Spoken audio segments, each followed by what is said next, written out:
Well, as this water recedes, people are going to be starting that long cleanup process. And with all of this stagnant flood water collecting for days, health leaders are now warning about some of the dangers and the concerns of what lurks underneath all that water. WKYT's Cassie Soto is talking today with the Woodford County Health Department about some of the risk and what you need to know to stay safe.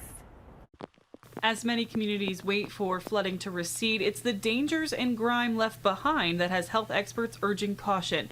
Cassie Prather with the Woodford County Health Department and some other leaders meet quarterly to go over their plans and make sure they are prepared for the next disaster.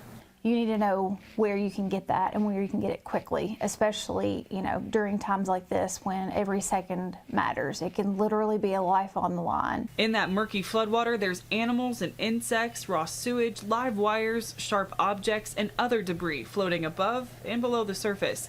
She tells me typically you'll get a tetanus shot every 10 years, but if you've been exposed to dirty water, it might be time to get another. If you've had, a cut, scrape, or anything like that, where you can't ensure that bacteria doesn't go in, and honestly, floodwaters are full of bacteria, feces, and all the things, chemicals. To make things easier, health leaders are at distribution centers like the park to make sure people have supplies like clean water and access to vaccines. We have actually been in contact with several places in the county, making sure that any of our first responders or any of the people that were rescued from floodwaters need up-to-date immunizations. Now, if you have to be in floodwater, wear protective clothing like boots, rubber gloves, and goggles.